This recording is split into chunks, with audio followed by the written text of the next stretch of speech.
Question number 1. What's the effect on humans from earthquakes? Before we get further into this, what is an earthquake? An earthquake is when the rocks that make up the crust of the earth are full of fractures. On some of these fractures, the rocks slip past one another. When the rocks rub against each other, the rock breaks and an earthquake occurs. Earthquakes are the most common on the west side of British Columbia, Yukon, Northwest Territories, north of Nunavut, and due to the ancient fault lines, Quebec and Ottawa. This is due to the fact that these plates fall more close or near to the plate boundaries, making it more common for earthquakes to occur. What is the effect on humans? An earthquake that is more severe in magnitude, buildings and structures can fall down. It can fall on people and cause serious damage. An earthquake can destroy homes, buildings, crops, and much more, which creates a big impact on one's life. The homes would have to be repaired or rebuilt. If lots of our local crops were wiped out, we would have to replant them all, which would have a huge impact on our businesses and the food we eat every day. Oh no, there's an earthquake! Drop cover and hold on!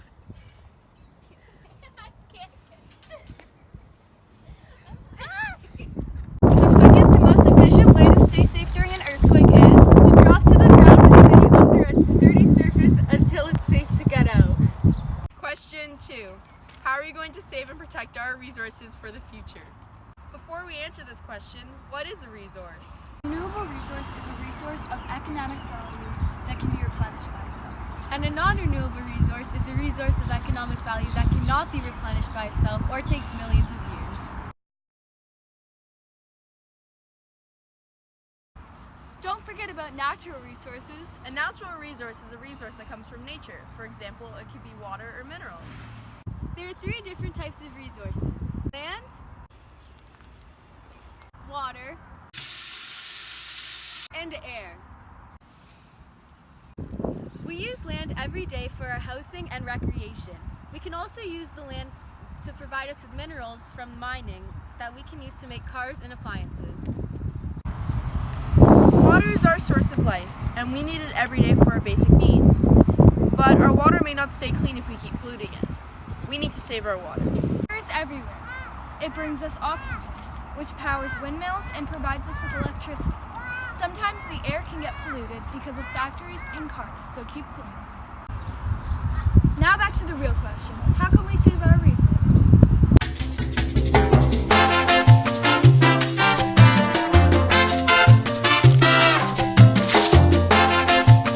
But one thing that can affect all of this is climate change.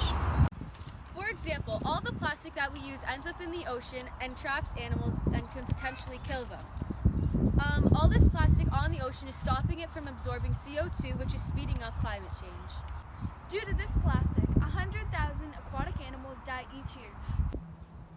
Look at all this garbage at our very own school. Step it up, BT! Yeah! Question number 3. How has Canada's population changed and what changed it? Canada's first recorded population was supposedly listed in the early 16th century due largely to epidemic disease. High rates of fertility and immigration caused the country's overall population to grow rapidly, until the mid-19th century when it slowed slightly. In 2000, Canada's population was 30.9 million. And in 2009, Canada's population increased to 33.7 million, with an increase of 12.4 people per every 1,000 people. So at this rate, by 2036, our population should increase to 43.8 million and eventually 52.6 million.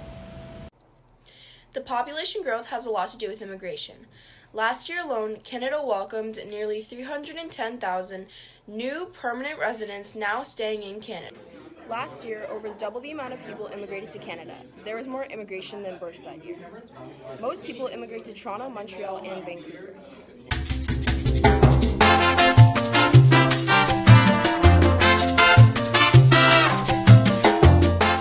There are many reasons why people choose to come to Canada, like its multiculturalism, world-class education system, universal healthcare, stable economy, it's a very safe place to live, and overall a beautiful country. Question 4. How can we make greener and more efficient environments?